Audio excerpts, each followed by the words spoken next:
السلام علیکم ورحمۃ اللہ وبرکاتہ۔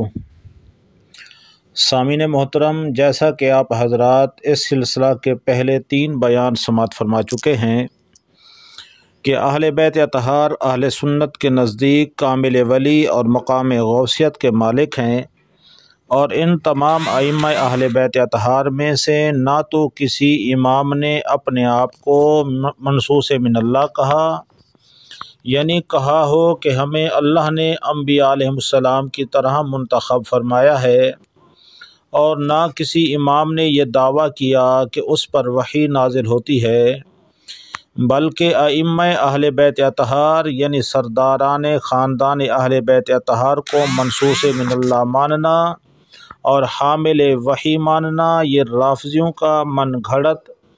فریب کاری دھوکہ دہی پر مشتمل ختم نبوت کے خلاف گھناؤنا عقیدہ ہے، جس کا قرآن و حدیث اور ائمہ اہل بیت اطہار سے دور کا بھی واسطہ نہیں۔ اور ظلم کی انتہا یہ ہے کہ ان ظالموں نے ان تمام عقائد باطلہ کو ائمہ اہل بیت اطہار سے منسوب کر رکھا ہے، العیاذ باللہ تعالی۔ سامعین محترم، امام حسن مجتبیٰ کی اولاد میں بھی کئی افراد نے دعوی امامت یعنی خاندانی سربراہی کا دعویٰ کیا۔ امام زین العابدین کے مقابل مولا علی کرم اللہ تعالی وجہ الکریم کے لخت جگر امام محمد الحنفیہ نے اپنی سرداری یعنی امامت کا دعویٰ کیا، اور امام محمد باقر رضی اللہ تعالی عنہ کے مقابل ان کے سگے بھائی حضرت امام زید بن امام زین العابدین رضی اللہ تعالی عنہ نے امامت یعنی سرداری کا دعویٰ کیا، اور امام جعفر صادق رضی اللہ تعالی عنہ کے مقابل ان کے چچا زاد بھائی محمد المعروف نفس زکیہ بن عبداللہ نے امامت کا دعویٰ کیا۔ یعنی امام کی اولاد ایک دوسرے کے مقابل اپنی اپنی امامت یعنی سربراہی کا دعویٰ کر رہے ہیں۔ خدا کے لیے ایک لمحے کے لیے بغیر کسی تعصب سے سوچیں اور سمجھنے کی کوشش کریں، اگر یہ امامت یعنی خاندانی سربراہی بھی سلسلہ نبوت کی طرح کا کوئی سلسلہ ہوتا جیسا کہ روافض کا گمان ہے، تو دوستو کم از کم امام اپنی اولاد کو تو اس بات سے ضرور آگاہ کرتے کہ اے بچو، یہ امامت نبوت سے بڑا مقام ہے، اس کا انکار کفر ہے، فلہذا یہ تمہارا امام ہے، اس کے مقابل کوئی بھی کھڑا نہ ہو۔ لیکن اہل بیت اطہار کو ایک دوسرے کے مقابل اپنی اپنی امامت کا دعویٰ کرنا، یعنی اہل بیت اطہار کا ایک دوسرے کے مقابل اپنی اپنی امامت کا دعویٰ کرنا اس بات کی دلیل ہے کہ کسی بھی امام نے اپنے آپ کو منصوص من اللہ نہیں کہا، بلکہ یہ ماننا، ایسا عقیدہ رکھنا یہ روافض کا اپنا ہی خود ساختہ اور من گھڑت عقیدہ ہے،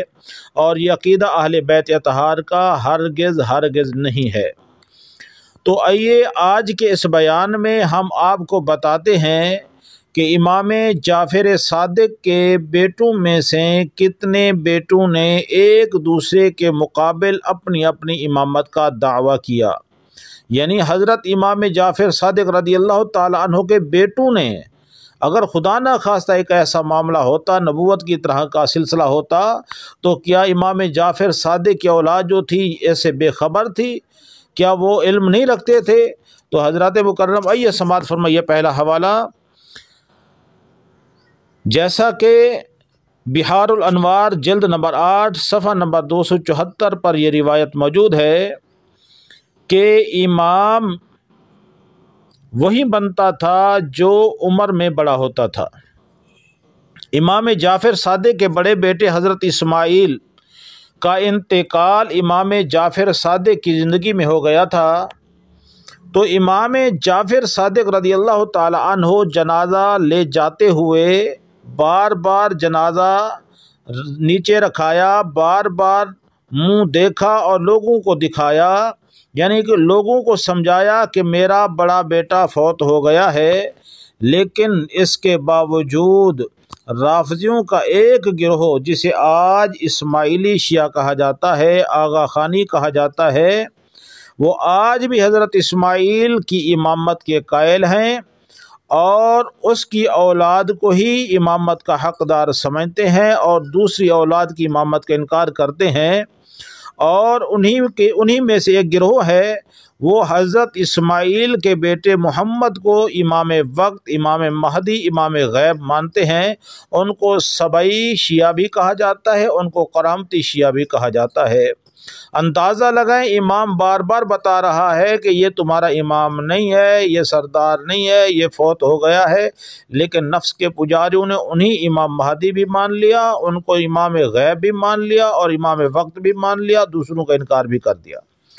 اور اسی کتاب بحار الانوار جلد نمبر 8 صفحہ نمبر 274 پر امام جعفر صادق رضی اللہ تعالی عنہ کے دوسرے بیٹے حضرت عبداللہ کا ذکر بھی موجود ہے،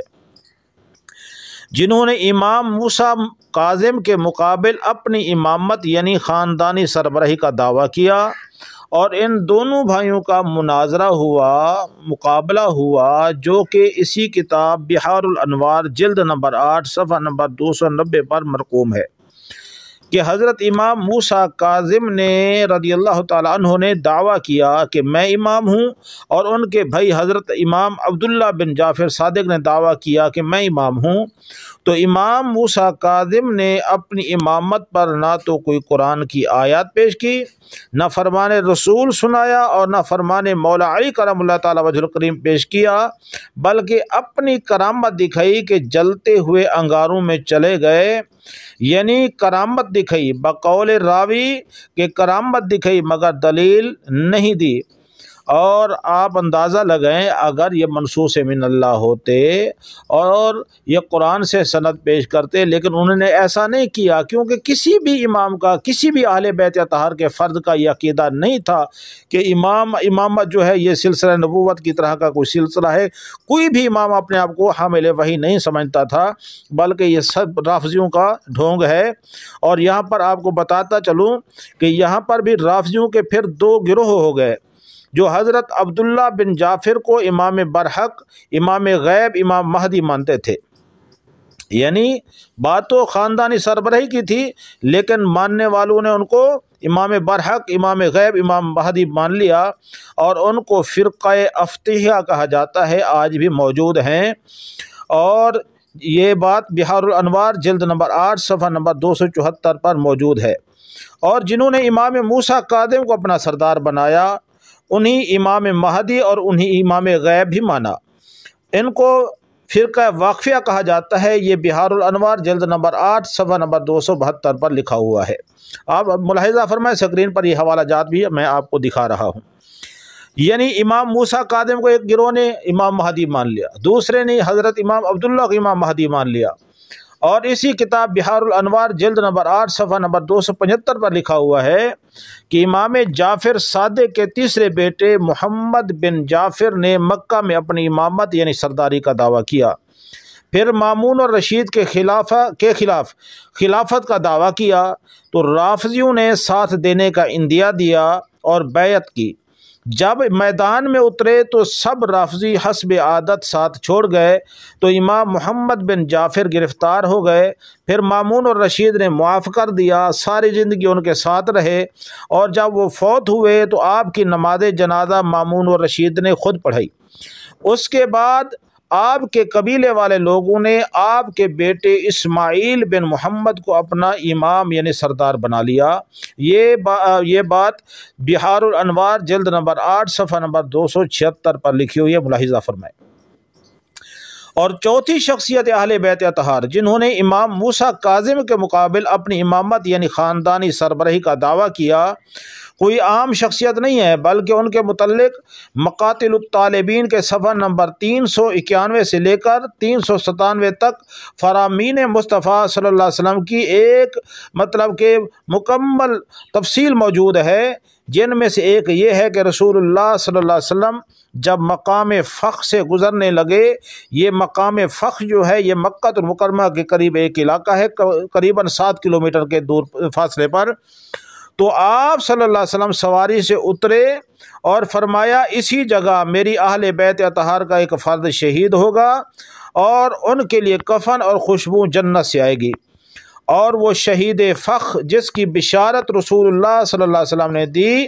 اور جس نے امام موسیٰ کاظم کے مقابل اپنی امامت یعنی خاندانی سربراہی کا دعویٰ کیا، اس کا نام امام حسین بن امام علی بن امام حسن مسنا بن امام حسن مجتبی بن علی المرتضی کرم اللہ تعالی وجہ الکریم ہے۔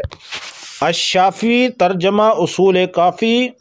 جلد نمبر 2 صفحہ نمبر 350 کتاب حجت کی اس روایت کو آپ ملاحظہ فرمائیں کہ امام حسین بن علی بن حسن